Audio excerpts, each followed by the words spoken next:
And just so folks know, we will be starting in about 3 minutes, a little more than 3 minutes out.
We're just running a quick caption test just to make sure that our closed captioning is working.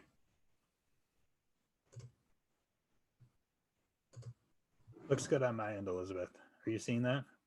Yes, I just heard from one participant that they didn't have access to it. Excellent. All right, looks like all is well there.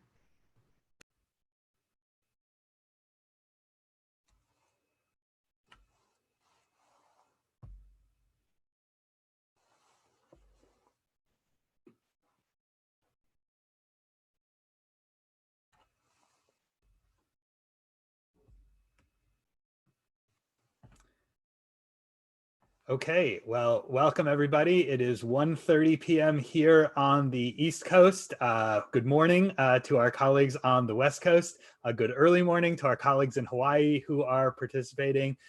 It is so wonderful to welcome you to our second to last session of this great Spectrum conference, our 17th session, Queering Sexual Violence Prevention and Response, one institution's lessons learned, with our great colleagues from Cornell University. My name is Joseph Storch. I use he, him, and his. I am an associate counsel in the SUNY Office of General Counsel, and it's a real pleasure to welcome you to this session that will run for 90 minutes until 3 o'clock Eastern. This session is being recorded and will be provided alongside all other sessions on the Eventbrite page. Before we begin, a couple of quick notes. You can turn on closed captioning using the closed caption icon in the Zoom toolbar, and that is available to you there.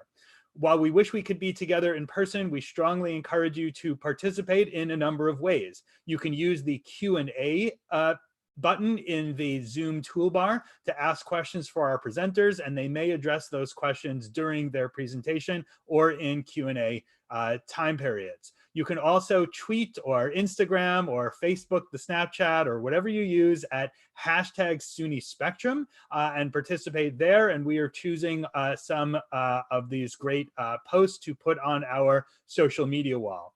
Third, we have a Workplace by Facebook group, and you are welcome to join it. We have had tremendous content and sharing there among folks, and we look forward to you participating in that way. Cornell University has as its motto an old phrase by Ezra Cornell: I would found an institution where any person can find instruction in any study. And when I was there, my first job in law school was actually in the Cornell counsel's office that Madeline leads. I got to do a little work in the library, and I got to see some of the old letters where people would write to Ezra Cornell and say, I'm the child of slaves, newly freed slaves. What about me? And he would write back, any person. And people would say, well, I'm a woman. What about me? And he would say, any person. And that is something that I think Cornell values to its core. So it should be no surprise that folks at Cornell are on the leading edge of ensuring that any person doesn't just mean any person that might have been thought of as appropriate in the 1800s, but really the opportunity for any person to succeed. And I am so proud that we have this session as an alum. The prior session was my undergrad alma mater, and here is my law school alma mater, and some absolutely tremendous presenters from Cornell. So we are very excited about that. It is now my pleasure to turn things over to Madeline Wessel. I first came to know Madeline in some of her work in intellectual property back 300 years ago, COVID years at least, back more than a decade ago, when we were both doing some work in that area as a tremendous leading attorney, as a leader in NACUA, and a scholar and a writer. I think you were in charge of the NACUA Notes board for at least 450 years, COVID years, and just somebody that I've looked up to for a number of years, now leads the Cornell Counsel's Office, and great to have you here. So let me turn it over to Madeline to introduce our speakers. Madeline, the floor is yours. Well, thank you, Joe. And I just want to say that there's some mutual fan mail going on, because I've admired your work and leadership, especially the incredible work you've done to help educate the whole higher ed community. And this conference is just it's just another example of the kind of work that you've done so generously, despite as we both are having a full-time law practice for our institutions. So it is just a distinct pleasure on my end to be able to introduce our two speakers, who are really going to run the show for the rest of our minutes. I'll be fielding questions and helping the panelists to know when questions have come in, and we'll probably have 3 or 4 breaks during the session, where if we have questions, we'll stop, and Chrissy and Christopher will be able to immediately engage with you. But first, some introductions. Chrissy D'Alfonso joined the Cornell community in 2018. She's the Assistant Director of the LGBT Resource Center. She received her bachelor's degree in fine arts. I think that's so cool, with a concentration in ceramics from the University of Hartford, and a master's degree in student development and higher education from the University of Maine. She has prior student affairs experience in really all the areas, I would say, in our student affairs world. But she says that working with queer students is where her heart sings. And when she's not at work, her heart sings in some other fun ways. You might find her teaching or practicing yoga, knitting something with very soft yarn, or snuggling with her dog, Ellie. Christopher Lujan is the Associate Dean and Director of the LGBT Resource Center at Cornell. Christopher has a bachelor's degree in human services from Cal State University Dominguez Hills, and he's got a master's degree in education counseling with an emphasis in family and school-based counseling from the University of La Verne in Southern California. Christopher was the LGBT resource coordinator at San Diego State University, where he designed and implemented the Queer and Trans People of Color Retreat and an LGBTQ plus focused academic mentor program. Prior to San Diego State, Chris was the education coordinator at the Los Angeles LGBT Center, where he supported LGBTQ plus homeless youth towards higher education aspirations. I'd say the two of them have just come together to escalate our programs in our office at Cornell in just fantastic ways, which you're all going to be learning much more about. So with that, I'm going to turn things over to Chrissy and Christopher. All right, I'm going to go and share our screen real quick. There we go. All right, everyone. Good afternoon. Again, my name is Christopher Lujan. I use the pronouns he, him, and his. I'll allow Chrissy to introduce herself.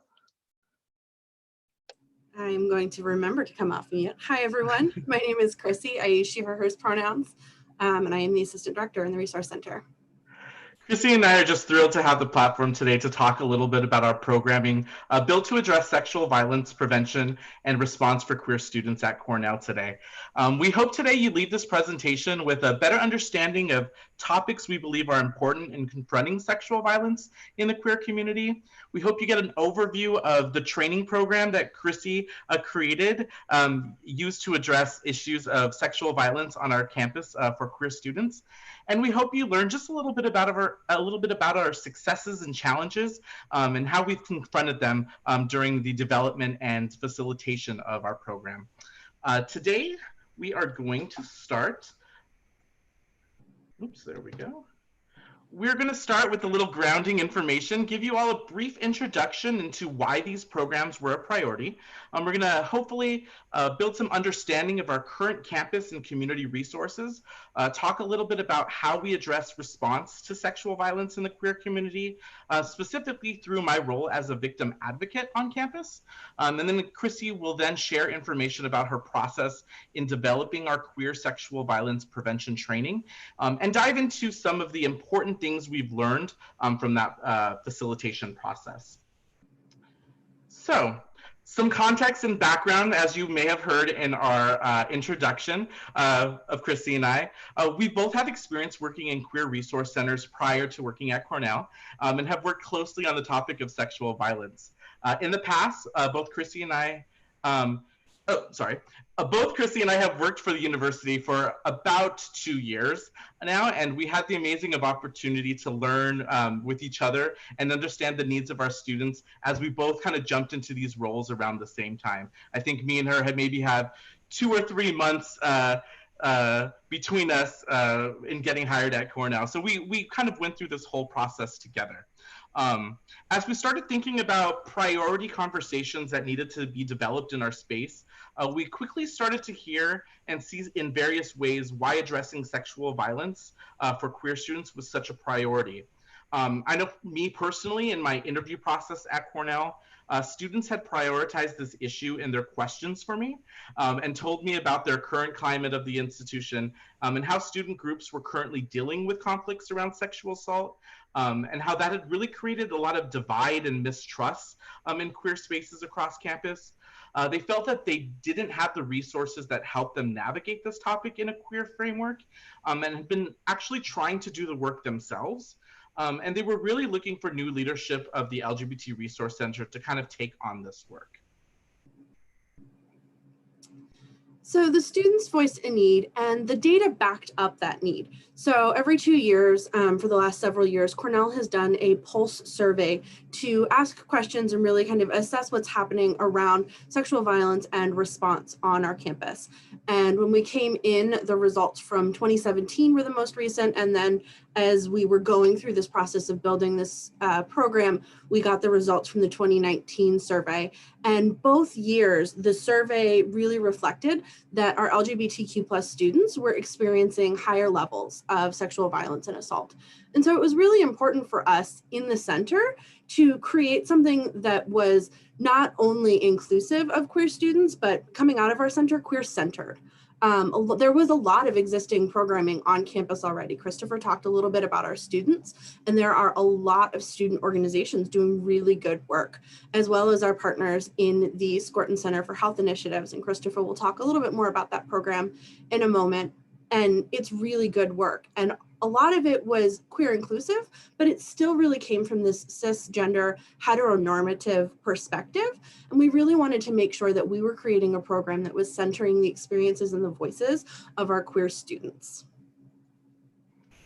So as we lay the foundation of our programming, it might also be important, as Chrissy was saying, to understand the resources that are provided for our students around the issues of sexual violence on our campus. The university has a great partnership with the Advocacy Center of Tompkins County. The Advocacy Center is our county's agency that supports survivors of domestic and sexual violence. The Office of Institutional Equity and Title IX supports students, staff, and faculty members who have concerns about sexual or related misconduct, and they provide information on resources for assistance and options to address concerns. Our CAPS department offers a women's survivor circle, And our colleagues in the Scorton Center for Health Initiatives has offered the Enhanced Access, Acknowledge, and Act, the EAAA program. This is a 12-hour small group educational program designed to help college women resist acquaintance sexual assault, originally developed by Dr. Charlene Sen. Through the Scorton Center, the university also provides an in-house victim advocacy support program, which I'll describe in detail in the next couple of slides. And then in addition to that, the university also offers a number of confidential resources for individuals who are looking for support or an opportunity to consider next steps, who need care or may just be unsure about whether to report incidences to the university or to the police. Conversations with the university's confidential resources are kept strictly confidential, except in rare circumstances, will not be shared without explicit permission. Just a couple examples, just a list of who our campus confidential resources are. We have the medical and mental health providers in our health center, the Cornell Victim Advocacy program staff, the full staff of the Women's Resource Center, and also the full staff of the LGBT Resource Center. Our faculty and staff assistance program, this is our mental health programming for our faculty, staff, and postdocs. The University Ombudsman, and the Director of Spirituality and Meaning Making, and the Pastoral Counselors of the Cornell United Religious Work. Amazing news that has just came to us maybe a couple of weeks ago is we actually just moved from the directors of our resource centers to the full staff. So we're really happy that that change has been made.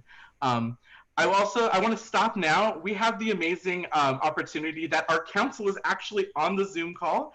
So we would love for Madeline to just give us a little brief overview of what confidential resource actually means here at Cornell. Sure, I'm glad to, Christopher.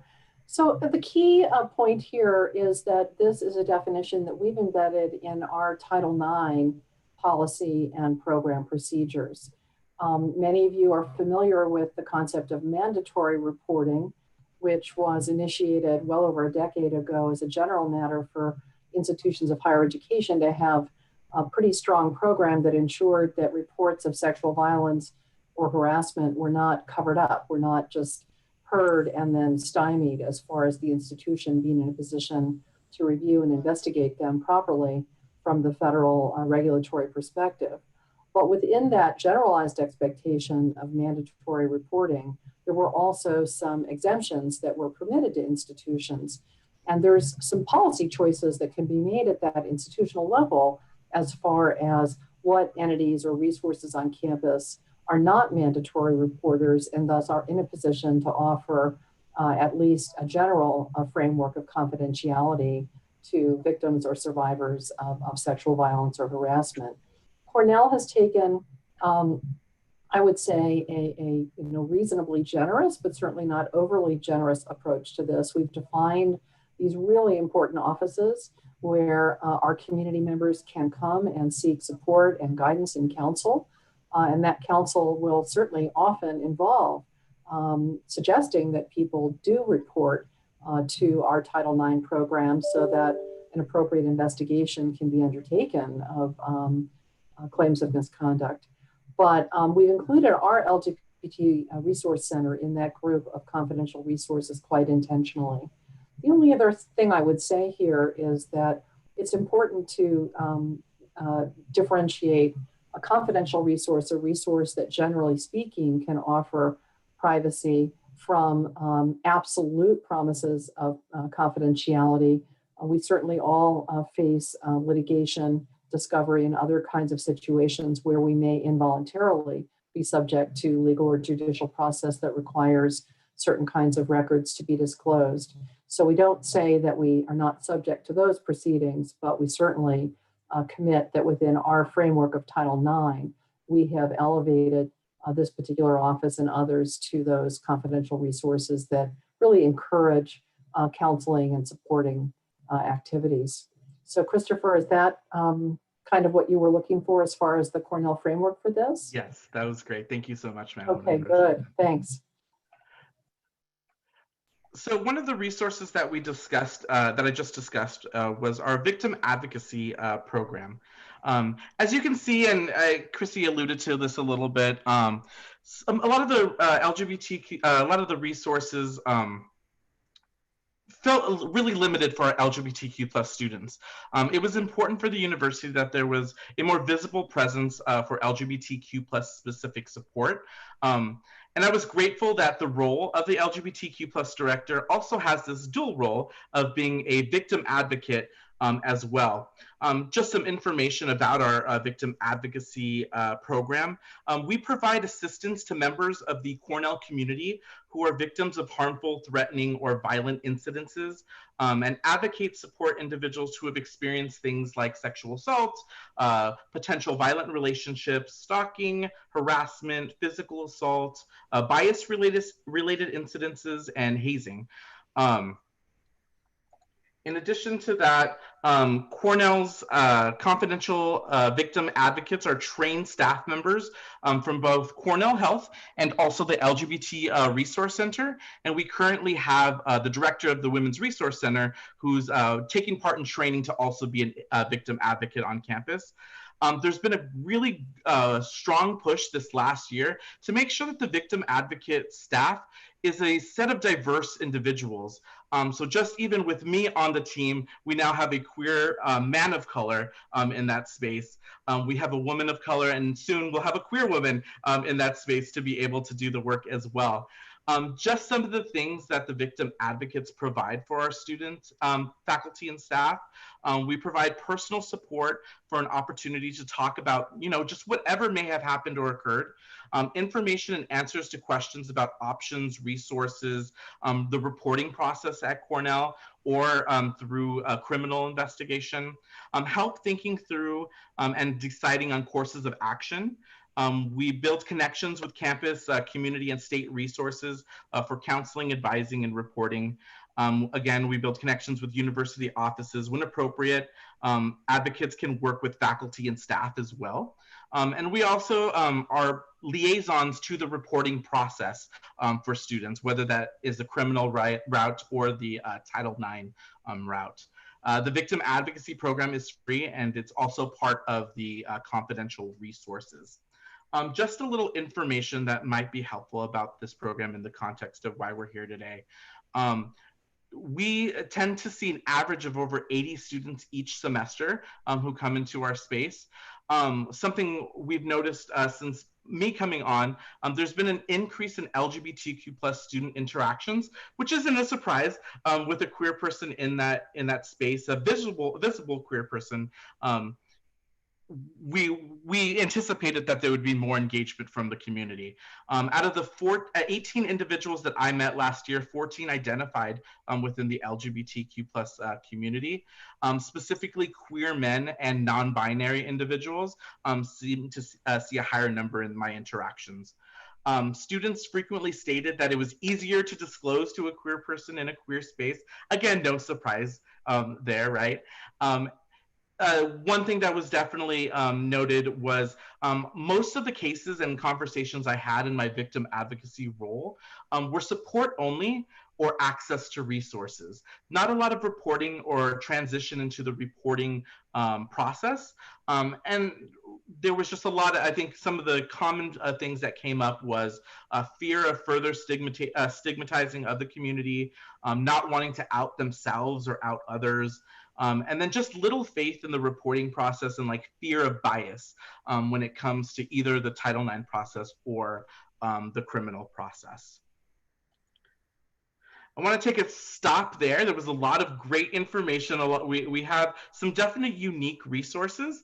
So I want to take a break there to see if there's any questions from our participants today.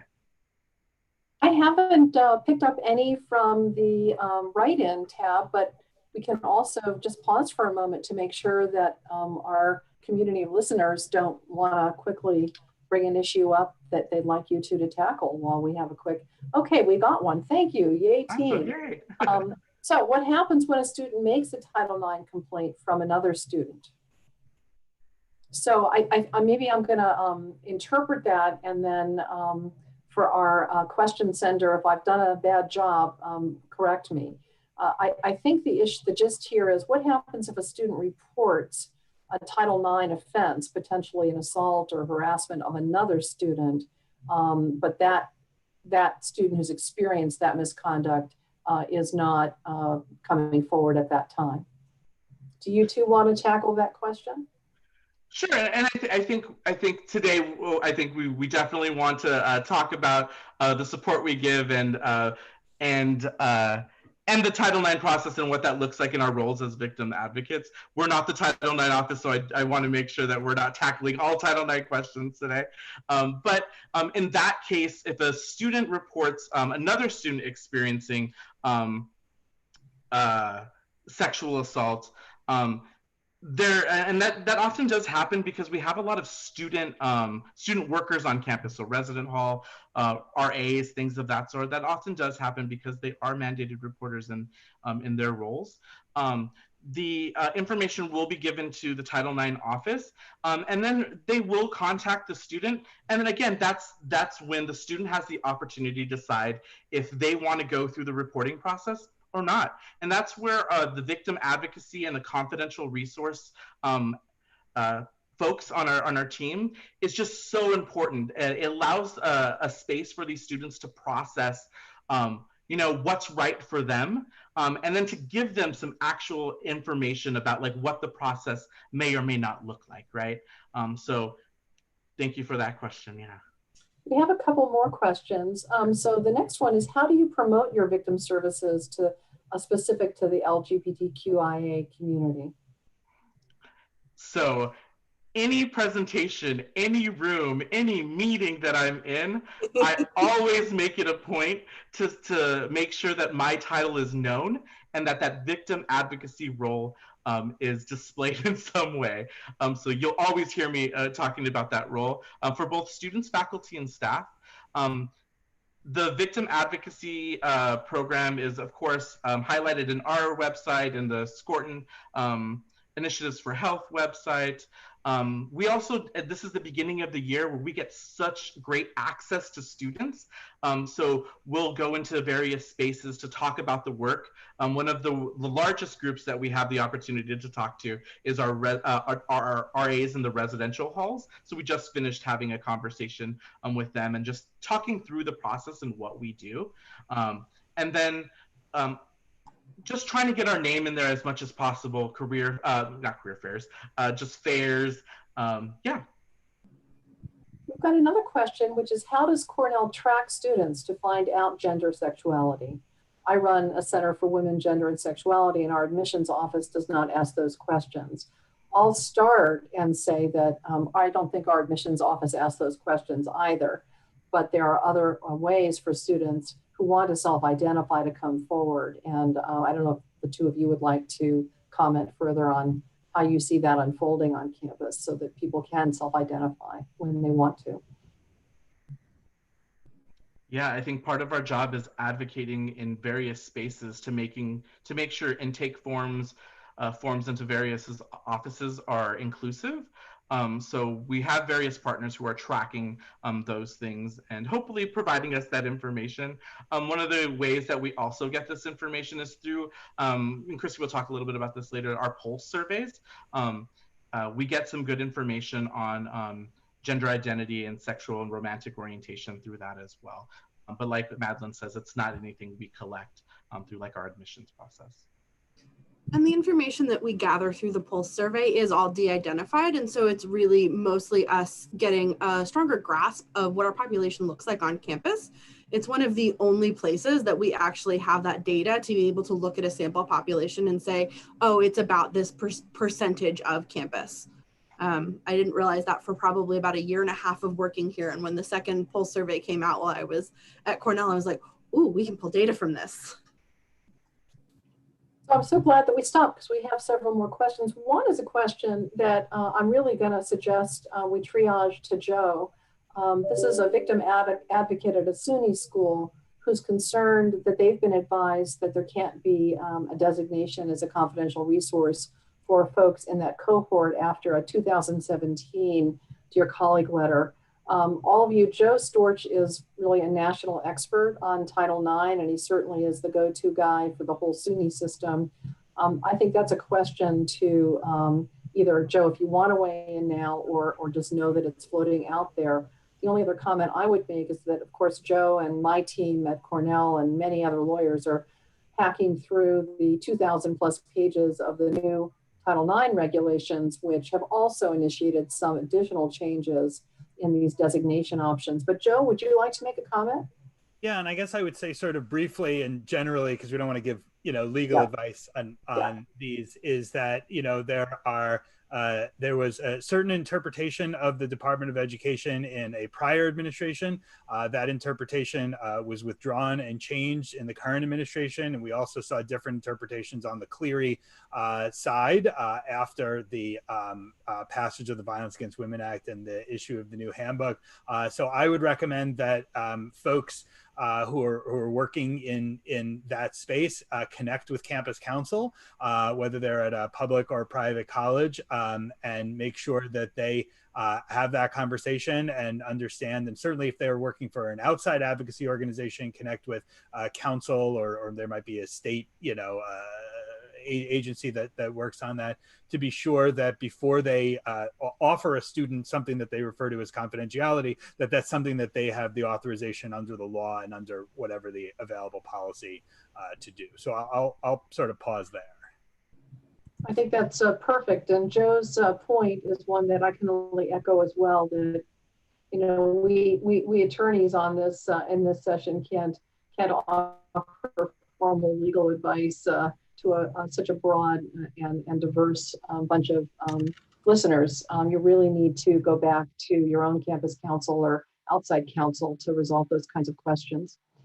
We have a really thoughtful question here from an attendee who says that I serve as both a victim advocate and an LGBTQ resource. Have you two received any negative feelings, expressions, vibes from other employees when they found out you also work with LGBTQ students? And second, how do you handle it if the accused student is LGBTQ, but the survivor is not? Or if both students are involved in the LGBTQ Resource Center? Hasn't happened on my campus, says the questioner, but wants to be prepared. So kind of a multi-layered question for the two of you to think through. Yeah. Can you repeat that last part for me, Madeline? Yeah, so I mean, the first one is just, have you two experienced bias? Have you two felt that you've been subjected to bias from other employees at Cornell or anywhere you've worked when others have learned of your focus and your role on campus? The second question was sort of, how do you deal with the nuances of an LGBTQ student or one who has accessed the center then becoming the focus as a respondent of an accusation of misconduct? So two really different questions, but both very interesting, I think. Yeah. You want to take the first one, Christy? I'll take the second one. Sure. I would say that I don't think that I personally have really experienced any bias.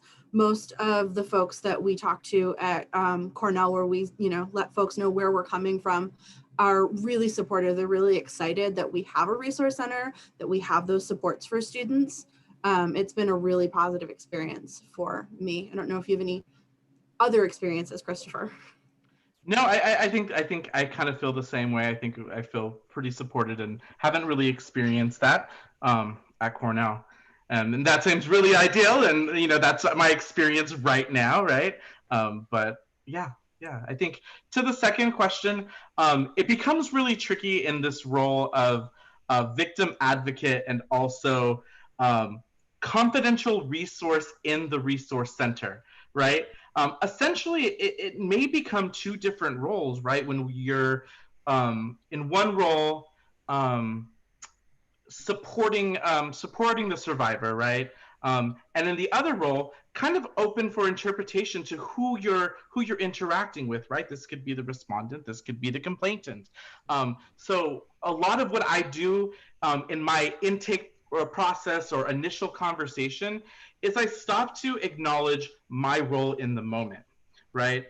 I'm a victim advocate, I'm a crisis manager as well, and I'm a confidential resource. And I take time to really explain the distinguishing features between each of them to make sure that we're starting our conversation in the context that it needs to happen. there could be some conflicts of interest when it comes to being able to both support the complainant and the respondent. So often we talk about either referring out just so there aren't any of those initial there isn't any of that crossover.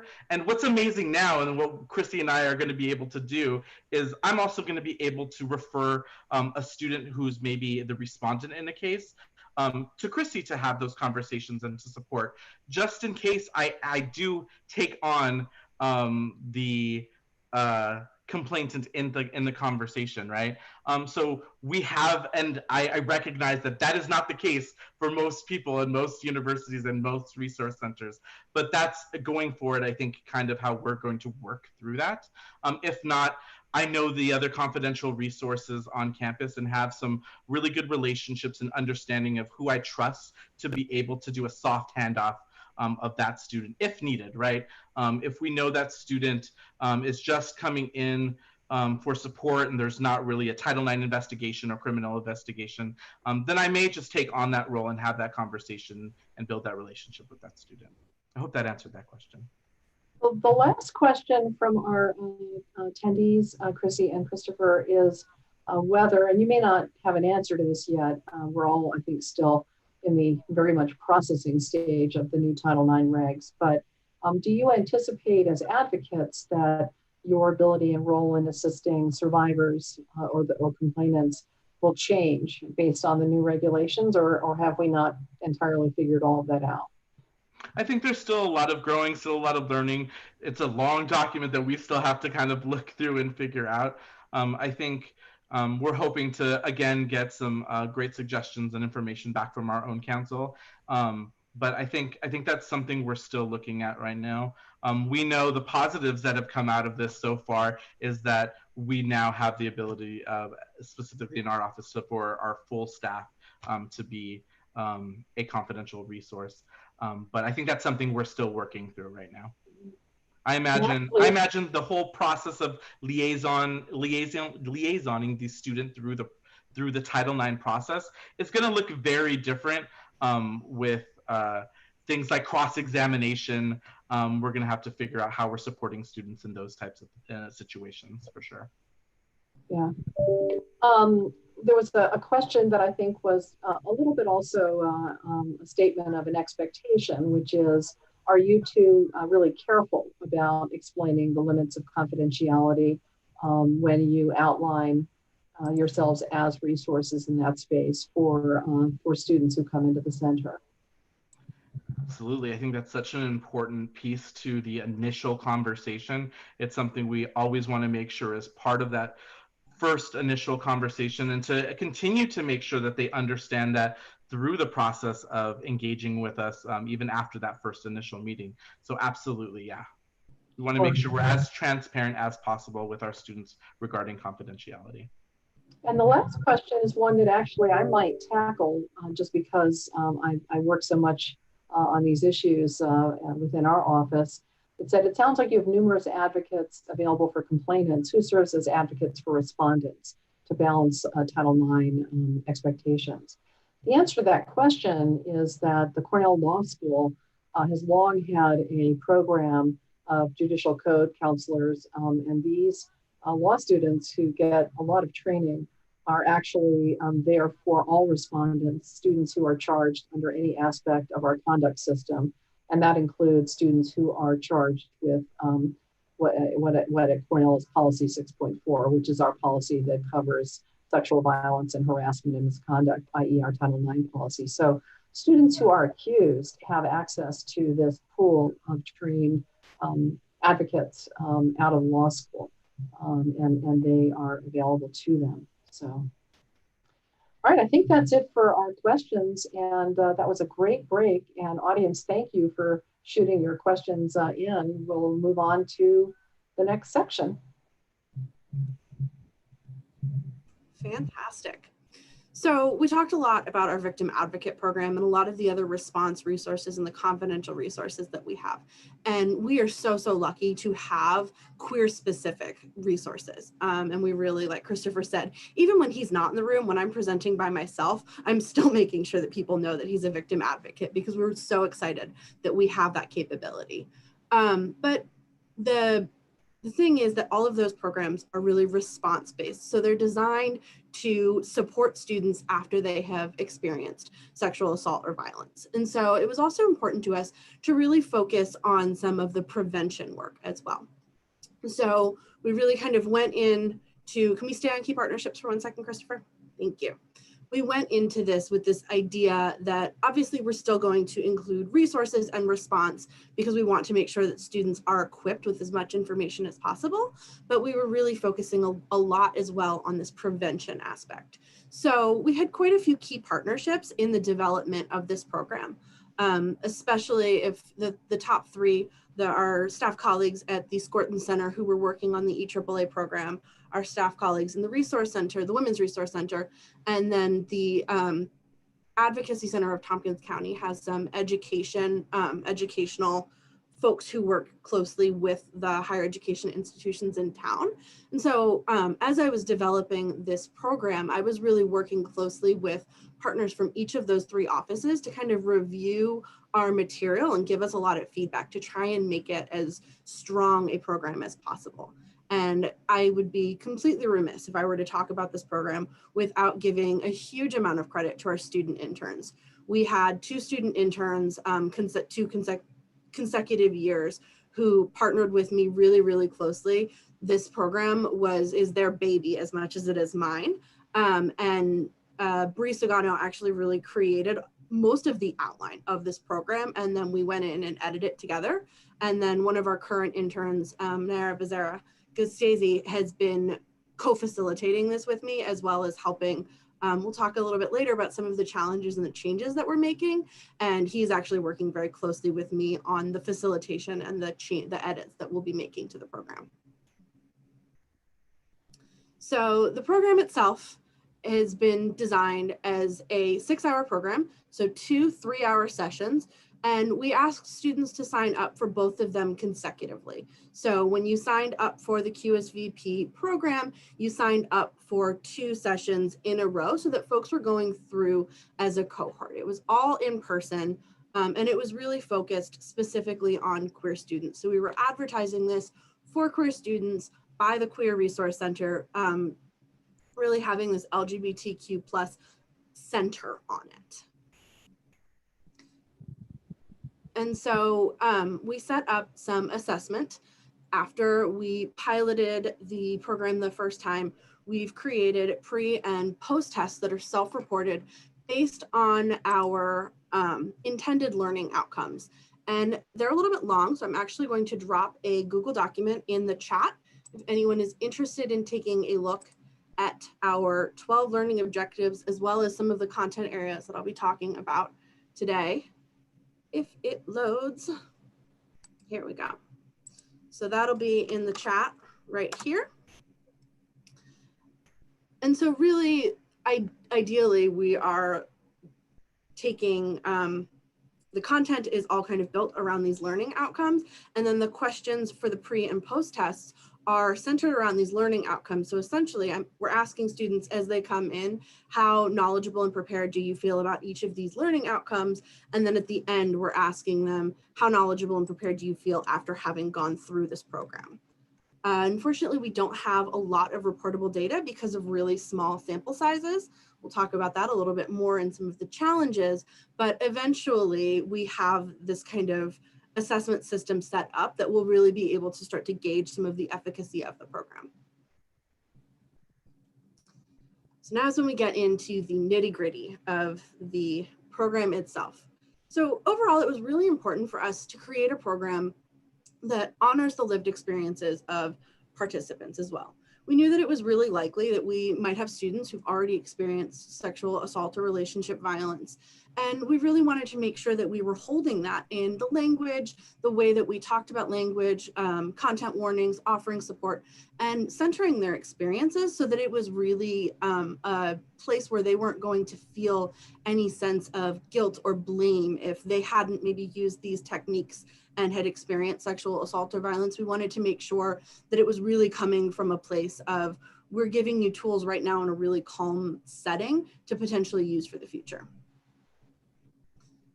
And so we'll go over each of these key concepts on separate slides. All right, and just like this presentation, we wanted to provide folks some grounding information that was data-driven to highlight the high rates of sexual violence experienced by LGBTQ+ individuals, both on campus and off campus. So our statistics that we shared in our presentation included data from the 2015 US Transgender Survey, the 2010 National Intimate Partner Violence Survey, and our own 2017-2019 Cornell Pulse Survey. Across the board, these surveys show incidences of sexual violence are statistically higher for LGBTQ+ folks. Just an example of one of the data points that we show our students.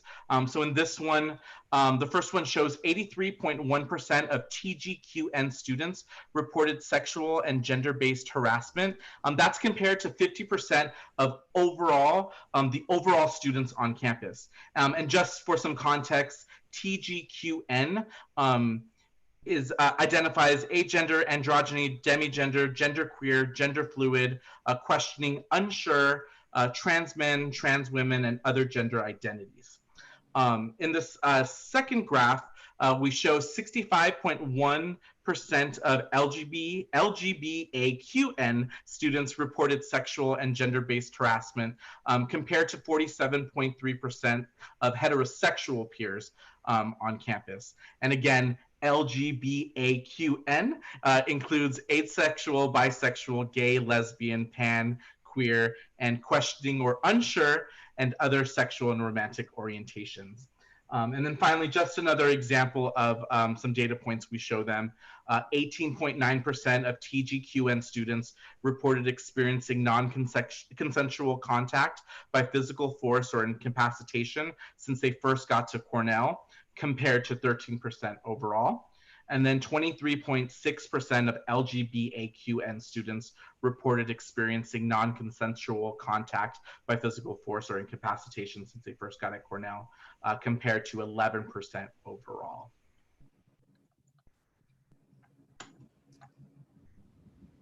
So we offer a lot of grounding. We also offer a lot of definitions. So we want to make sure that everybody is operating from a common definitions for what we're talking about. And so we really start very broadly with consent. We actually start with Planned Parenthood's definition of sexual consent because it's really, really broad, talking about just consenting to activity, and then move into Cornell's definition of affirmative consent.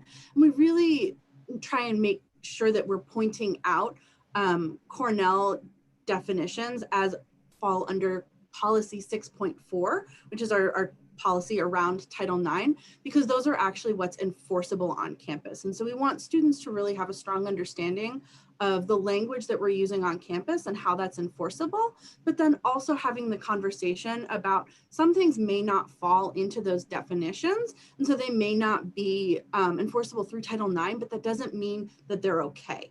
And so really still having that broader conversation around consent overall for students. It was also really important for us to have this grounding conversation around sex and sexuality, because we realized that a lot of discussions around sex and sexual violence exclude many forms of queer sex.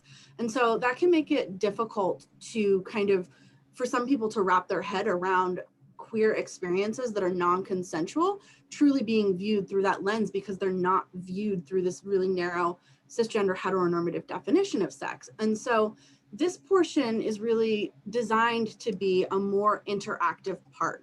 And so even in the pilots, we've shifted this a little bit because this has been a place where we've had some challenges. Cornell students take a while to open up, and especially when we're talking about sex and sexuality. One of the sessions I went to earlier today, somebody put in the chat, they were talking about programs that talk about sex, and they were like, if we throw sex in the name, students show up. They love talking about sex. Our students are not like that. At least the ones that we work with through the Resource Center are very hesitant to talk about sex, especially with and in front of professional staff. And so we had started with this really intending it to be a group conversation in person. We're building these small cohorts and wanting folks to actually have conversations with each other. And we realized really quickly, conversation where people's comments are being tied directly to them was not going to fly. And so we started to morph it in the direction of using other polling and anonymous kind of like on a PowerPoint interactions like Poll Everywhere or Mentimeter to allow students to kind of anonymously contribute to this conversation without having their comments around sex and sexuality being tied back individually to them, which did seem to help. We also talk a lot about communication around sex and sexuality. So communicating things like boundaries and preferences, and really specifying preferences as in like sexual preferences of, do you or don't you want to use barriers? What activities do you want to do? What activities don't you want to consent to really help have those conversations and start to model what healthy sexual relationships might look like. And then also really pinpointing on this myth of miscommunication, because sometimes there's this kind of myth that sexual assault is because somebody didn't read the signs or didn't know that somebody wasn't consenting to sexual activity. And with affirmative consent, Cornell really comes from this place of only an enthusiastic yes is a yes. And so having that conversation about people can read signs. And even if there is an absence of a no does not mean a yes.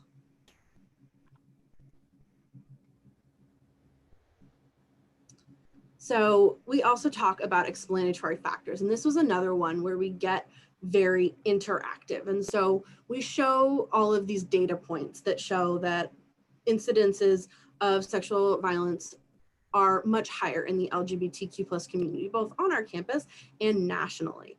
And, you know, we want to have a conversation around why that might be. And again, having it from this place of not putting any blame on our identities, on our community, but really kind of talking about why we might be seeing these higher incidences of sexual violence. And so we use the term explanatory factors. That was kind of the broadest term that we could come up with that talked about why some of these things are happening without linking it to causation, if that makes sense for folks. And so really that we're emphasizing that like sexual violence is not the fault of the victim or survivor, it's always the fault of the aggressor. And so having these conversations that these explanatory factors are not the result of a bad or wrong choice made by a survivor, but are made because of the perpetrator.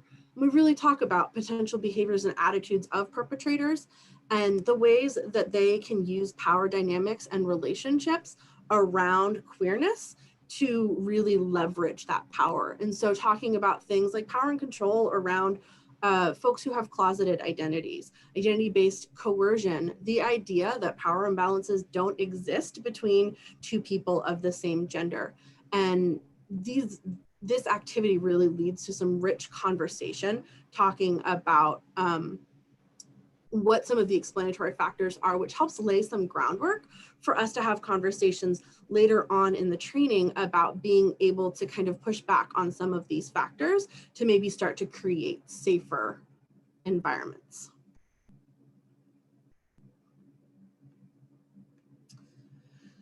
So all of that is in the first session. So we break it into 2 sessions. And the first session is really information heavy. There's still a fair amount of interactivity, as you can see with the sex and sexuality conversation, the explanatory factors, but it's still a lot of talking at folks. The second session is much more interactive. It's broken down into actually a smaller amount of segments, and there's a lot more activities and a lot more interaction with the student participants, really, as we're starting to think about some of this prevention and again, still having that conversation around resistance methods. So again, resistant methods is this interactive conversation that we're having with students. We do a lot of work when we were in person. We were doing a lot of work with whiteboards and giant Post-it sticky sheets on walls, where we allow folks to kind of walk around the room and write into categories, write their thoughts. And then we have this large debrief where we kind of read everything that's written out and have a conversation about it. And that has been fairly successful. And so as we're moving into resistance methods, this is the beginning of day 2, and we really, really stress coming back to this, centering the experiences, knowing that there's a very good chance that we have survivors in the room.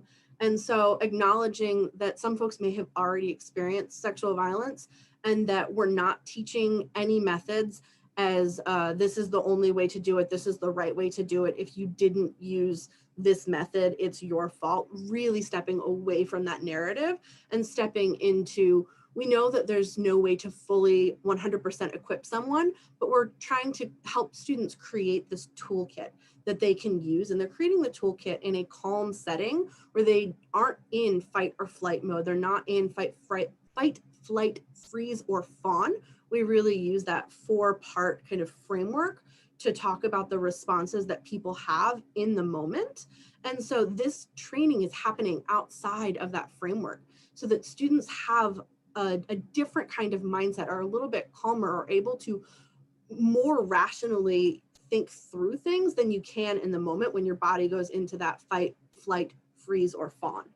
And so making sure that students really understand that all responses are valid responses. However they responded, that is valid.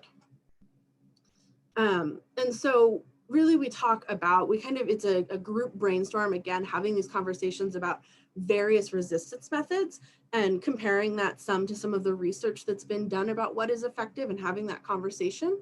And then really moving into case studies so that we can examine different scenarios, because we know that nothing is one size fits all.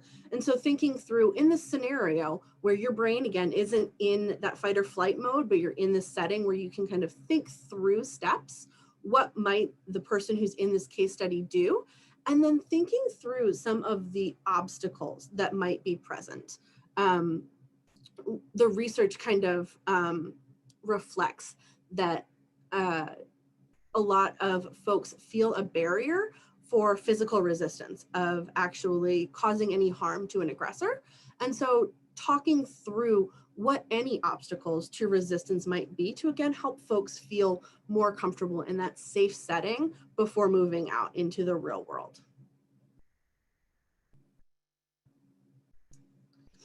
We also talk a lot about bystander intervention. This is where we get into kind of trying to create safer spaces, both safer spaces in general for queer folks, but also safer queer specific spaces on our campus. There's a historic hypersexualization of queer spaces, and sexual aggression and violence can be more prevalent in those spaces. And so really thinking through bystander intervention and what that might look like and how that might look different if it's in a queer specific, queer centered space versus if it's two queer individuals in a very heteronormative space. And so one, talking about the cis heteronormativity of most sexual violence prevention and bystander intervention, a lot of sexual violence prevention really focuses on male aggressors and female survivors.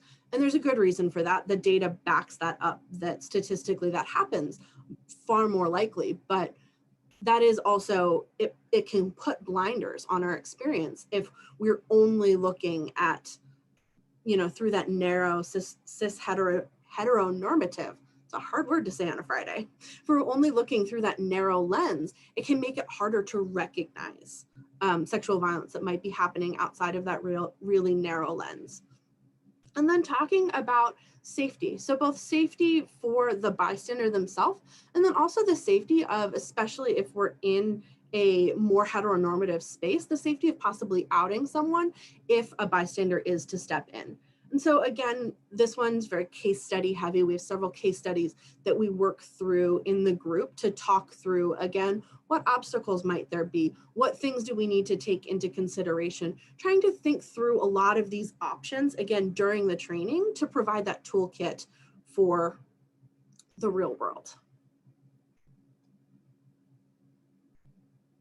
And then we kind of wrap up with resources and reporting. So making sure that folks know what their resources are, and then providing also some information around supporting folks who have experienced sexual violence or assault. And so a little bit of twofold. And one of the things that we talk about is the barriers to reporting. So we also know from the research that there are barriers to LGBTQ plus students reporting sexual violence. And a big one is when there aren't queer specific resources. So again, we really talk a lot about the fact that Cornell is very fortunate to have a lot of queer specific resources. The fact that Christopher is a victim advocate. Moving forward, we'll be really excited to talk about the fact that not just the directors, but also the assistant directors and both the LGBT Resource Center as well as the Women's Resource Center are confidential resources. And then making sure that we always mention the Advocacy Center. They have a 24-hour hotline, and so that's a really, really useful resource, especially outside of working hours, if students need someone to talk to when staff aren't on duty during the workday. And then making sure that students also know what the non-confidential and or reporting resources are. So it's a little bit difficult to see on this slide because it's kind of small, but we do have some resource cards that we've kind of created that have that information on them so that students might be able to put them in a wallet or carry them with them so that they have that information if they ever need to share it out or ever need to use it for themselves. So that was a lot. And that's kind of the general overview. That is a Cliff Notes version of a 6-hour program. We wanted to pause here and see if there are questions around. We do have one right off the bat, and Sure. I absolutely hope that our attendees will send in some more. But the first one, Chrissy, is just a request that you clarify the 4 F's. So fight, flight, freeze, or, and then the last one got dropped for us. Fawn. So fight, typical active forms of restraint, that kind of like aggressive response. Flight, leaving a situation, taking a non-forceful form of resistance. Freeze, that inability to respond. And then fawn is one that we've pulled in. It's not always included in that fight, flight, or freeze, but really kind of that like attempt to convince someone to change their behavior or to be more malleable in an attempt to remove oneself from the situation. Thanks, Chrissy. Well, I can't not give this one, even though it's not a question, and the attendee said it isn't, but your LGBT Resource Center logo is incredibly gorgeous. Yay, Cornell. That's great. It was a student who created it. Say again, just. Oh, it was a student who created it. I love it. That's great. We have another question about whether the earlier question about a victim advocate and the presence or absence of that category of staff as confidential resources under Title IX has returned. And I think I just want to echo kind of Joe's point. If you have questions about your own status on campus or the way different offices on campus are being characterized in light of a lot of change over the last 5 years within Title IX guidance, I very much would recommend that you consult with your Title IX coordinator on campus and or campus council. I know we don't want to be answering questions for other schools about who's in and who's out. We can just say that at Cornell, we felt comfortable with the leadership of our Title IX coordinator, who's also a fantastic lawyer, and 2 lawyers in my team, as setting the list where we've put it right now. Do you incorporate any alternatives to calling police in your programming or in your one-on-one advocacy work? I'm grappling quite a bit as an advocate with issues around working with police and campus security right now. Yeah, that's a really great question. That's definitely something that we hold as we move through not just this program, but a lot of the training that we do. It's not something that we talk about quite as much in this program. It just, the way that we framed it, it hasn't come up as much of in the moment alternatives to calling the police. But as we're talking through trainings for our student staff and our student leaders, we do talk quite a bit about some of the alternatives to calling the police, because we know that there can be lack of trust from our community, from other intersectional communities. Do you want to talk about your advocacy work, Christopher? Yeah, and then in the victim advocacy role, like, again, same hesitations.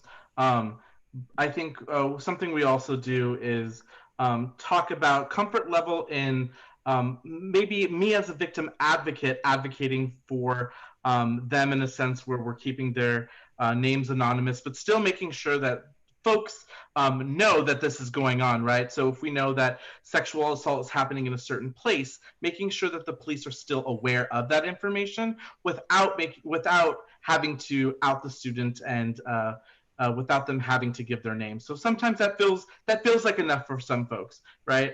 Oftentimes in other situations it may not, but I think we still offer that as a way for them to process the situation.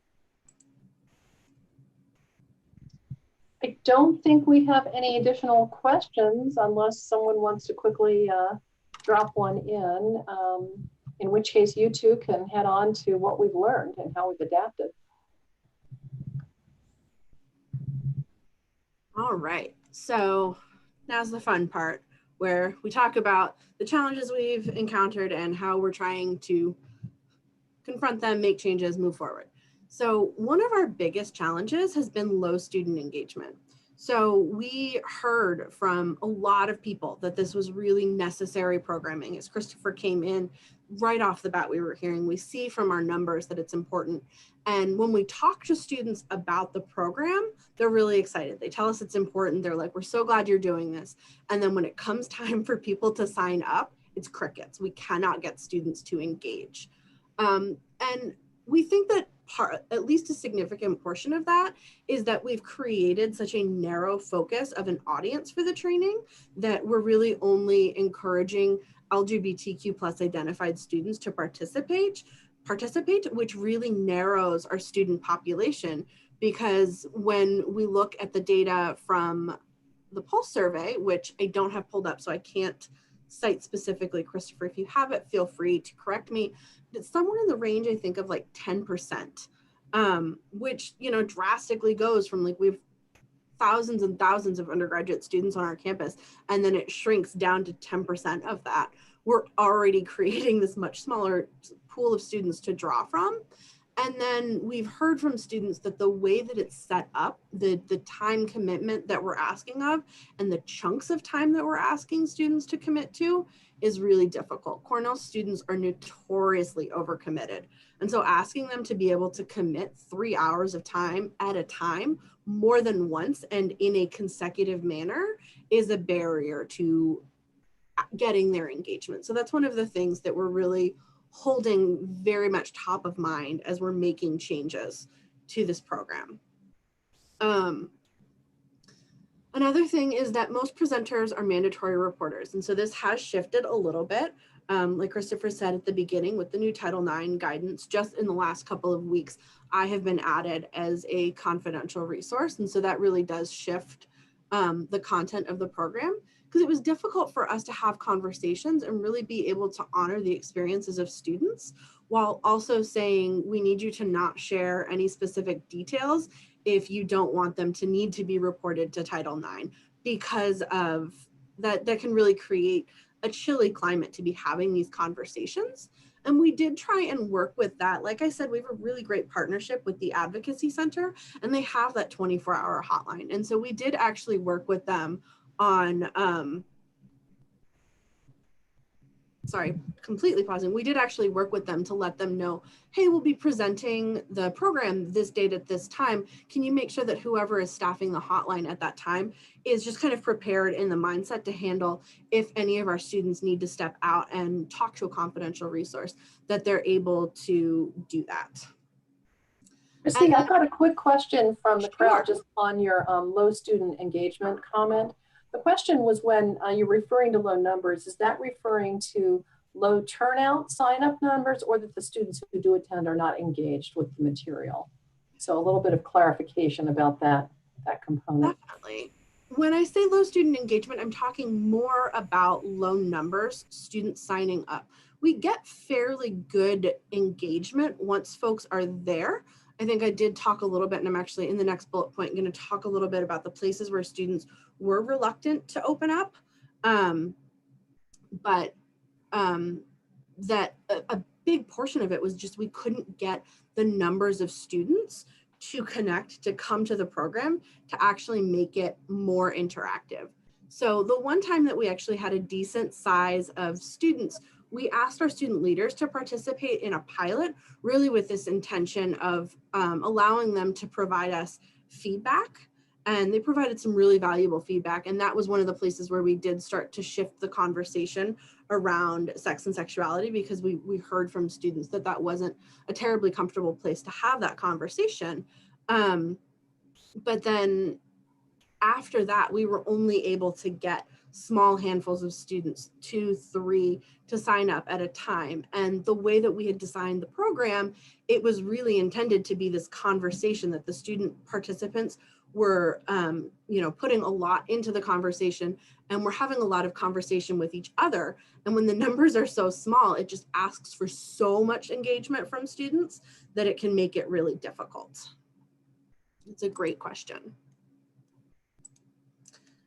And so Cornell students take a long time to open up. We've noticed this. I actually used that framework in another program that we created, where we spaced it out in smaller modules over a longer period of time, and it really worked. We got much higher student engagement, and students really started to create trust with each other to have those conversations.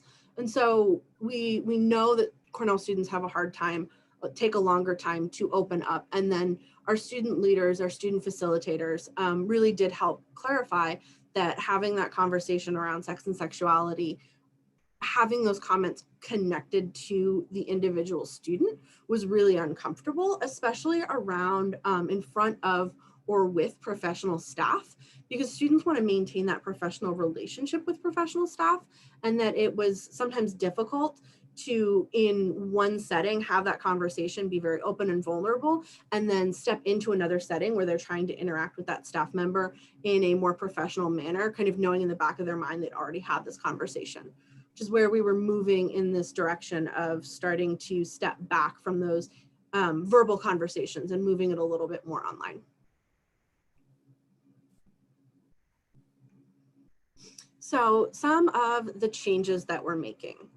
One of the biggest ones is that we're breaking it into thematic modules that will be able to stand alone on their own and be shorter amounts of time. So we're really trying to make it just time-wise more accessible to students.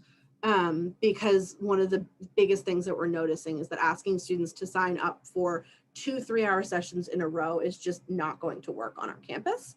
And so these 3 thematic modules will take almost all of the information that we already have built into this larger outline and break them up into smaller, more content-focused modules that students can sign up for any or all, kind of in any order, so that it doesn't need to be 3 weeks in a row. It doesn't need to be this very large commitment. And then also shifting the focus of our audience, especially this first one, where we're talking about bystander intervention in LGBTQ+ sexual violence.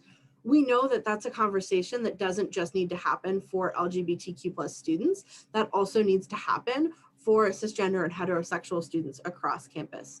And so this is the one that we'll actually be packaging and taking to our student groups as well. I mentioned toward the beginning that we have a lot of student organizations that do sexual violence prevention work, and they've asked us consistently over the last 2 years to do training for them, to present some of the material from this program to them, to allow them, as they're going out and doing the trainings and the programming that they're doing, to be queer inclusive with their programming. And so we're taking some of the content from those presentations, shifting it, really making sure that it's aligning with the content that we have from this larger program, so that the bystander intervention module can be a standalone program that we can take to all of these student organizations, specifically that do sexual violence prevention work, and any other organizations that are looking for sexual violence prevention for the LGBTQ plus community overall. And then the other two thematic modules will still be more aimed at LGBTQ plus students, creating safer queer spaces, really around creating, we know that there are a lot of spaces on campus that are queer specific, whether those are student organizations, whether those are parties that are hosted across campus. And so working with especially the student leaders who are creating those spaces to help have those conversations, again, have those conversations ahead of time of how can we make some culture changes? How can we set things up to be safer from the beginning, so that some bystander intervention may not be as necessary if we're starting all the way, as our partners at the Skorton Center like to talk about, upstream. And then the last one is talking about intimate partner and relationship violence, again, with this LGBTQ plus audience. And then with all of that, we're really focused on rebranding and shifting kind of the focus of broadening the focus, making sure that I think that there's started to be this connection with, we call it QSVP for short. Cornell loves acronyms. So we call it QSVP for short. And within the LGBTQ plus community, I think that there's already this connection with QSVP being this like big, heavy thing that there is potentially some reluctance to engage with. And so we're really trying to take some of the same content, but really repackage it and rebrand it to allow it to be more engaging for students. I've been working over the summer, and will now be working as students are coming back to campus, be working with our student interns on kind of thinking about what that branding looks like and really how we're helping it land with students, so that, again, centering student voices, because they're going to know, our student interns are, again, like I said, integral in this process, because they know actually what's going to connect with other students.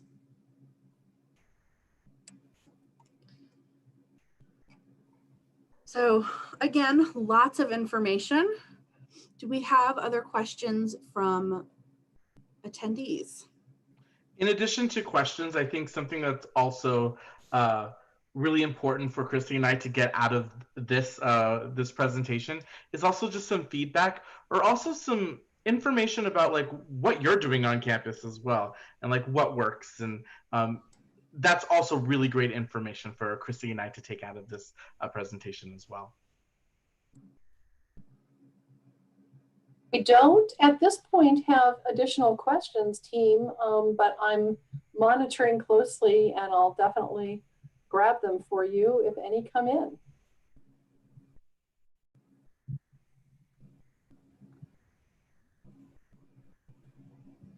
So here's a comment and a question. This has given me so many ideas on how to reach out to this group, and also the Gender and Sexuality Resource Center on our campus. So I think that's a thumbs up, you two. Anyone else want to stretch their legs into the question box? So while we're waiting for a question, something I like to ask at sessions like this, if some very wealthy Cornell alum calls up and says, you know, I saw this great session during the Spectrum conference, I'd like to give $1 million, what would you do? And, oh, and you have to spend it within a year. So we're not making an endowment and then, you know, all the paperwork or whatever. $1 million, you have to spend it within a year, or 500,000, whatever it is. What would you do? Because that sometimes is a cool thing for people to hear.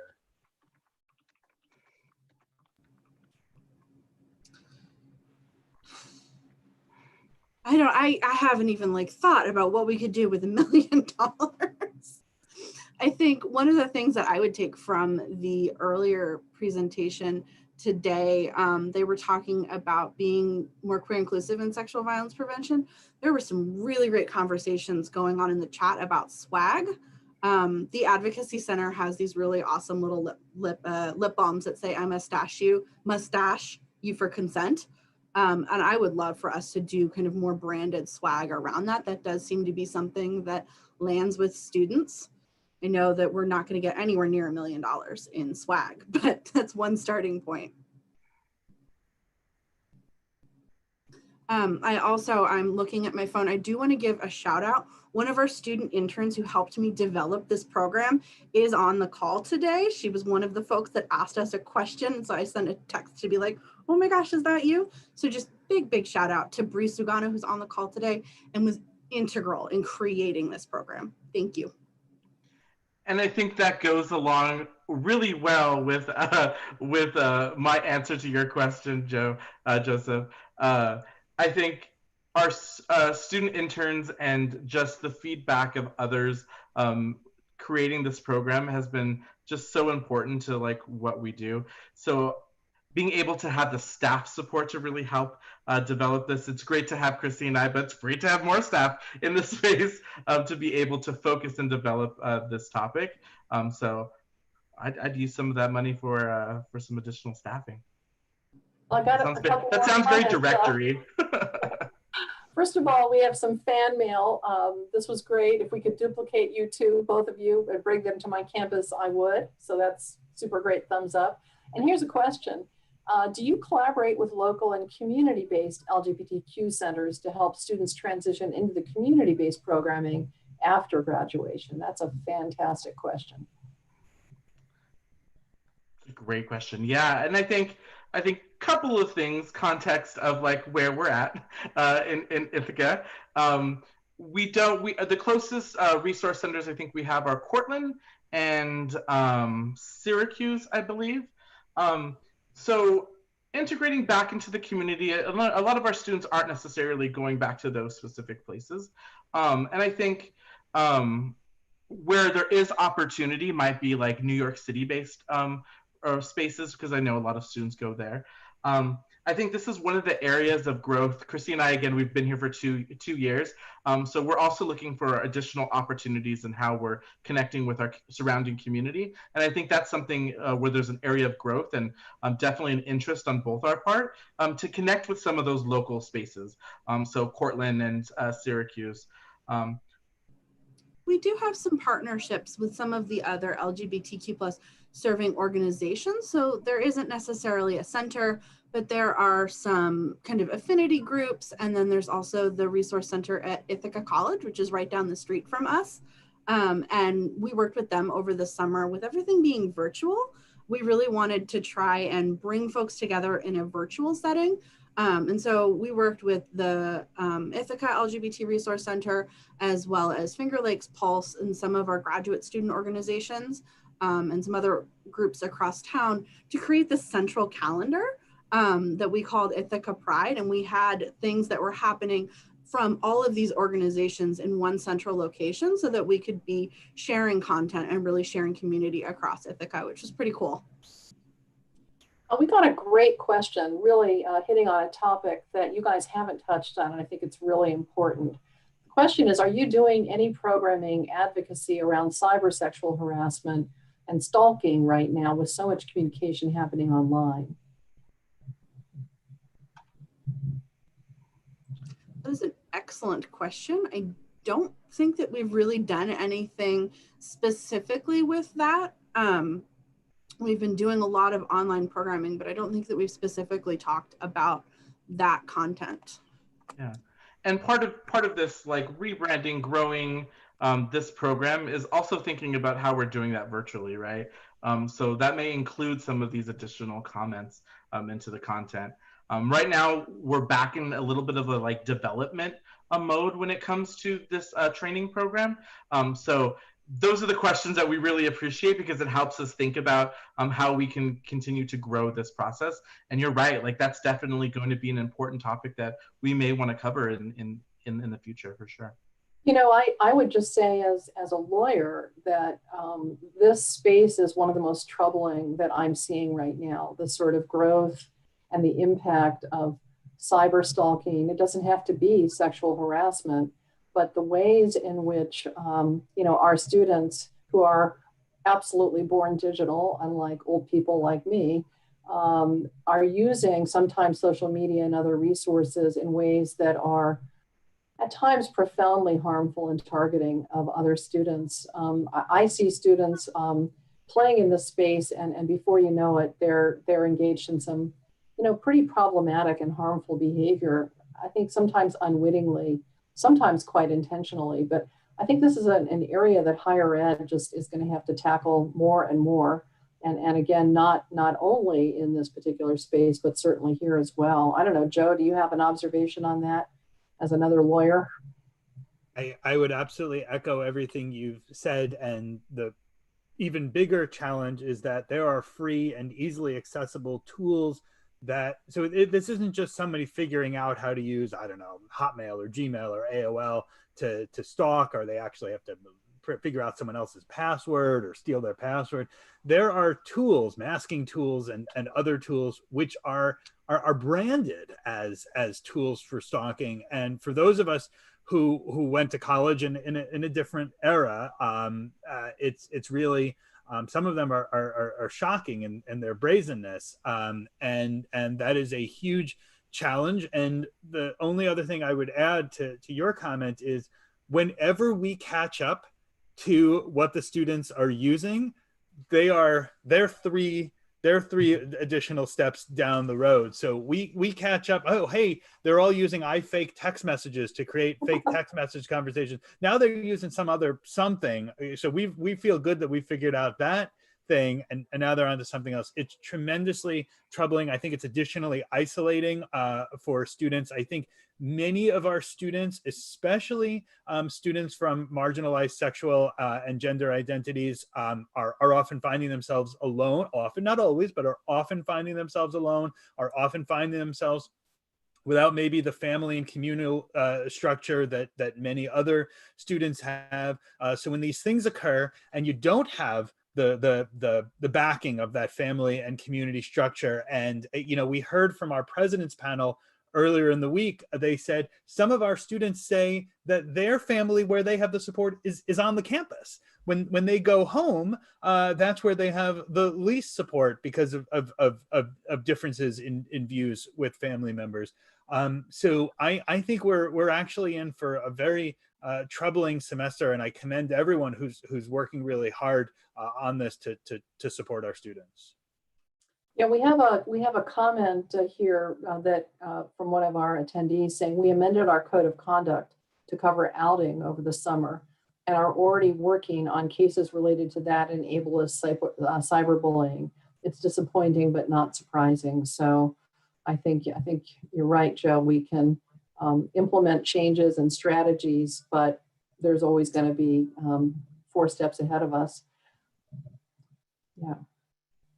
Well, let me ask at this point for any closing comments as we close out this session, and then I will take us out with some closing, with some closing comments. Yeah, I could start. I think I just wanted to thank the conference leaders for allowing us the opportunity to share and to get some feedback and grow from this experience. Thank you to both Joe and Madeline for the amazing input that you brought to this presentation. I think we were so excited that Madeline was going to be able to be a part of our presentation.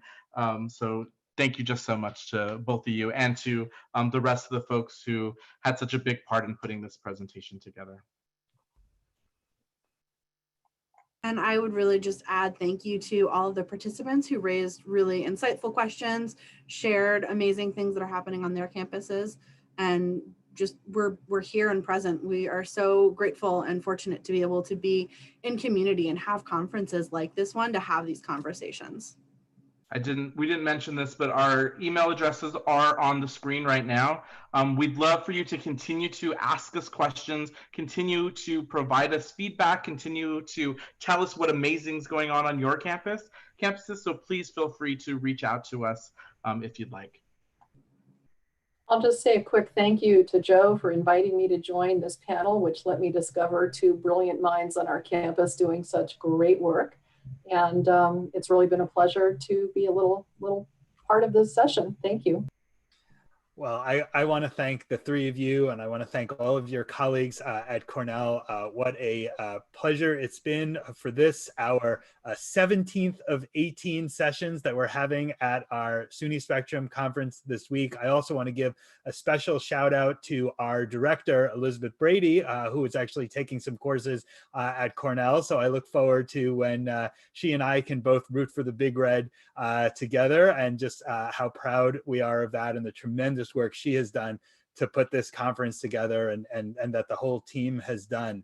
We have one more session, and we will be starting in just a little bit at 3:30 Eastern for our 9-on-9, where I am privileged to be joined by 9 great higher ed attorneys from across the country to talk about Title IX and talk about some of the cases around use of bathrooms and talk about some of the cases around the use of athletics. It is a 9-hour session, and we're going to do it in 90 minutes. So we are just very excited.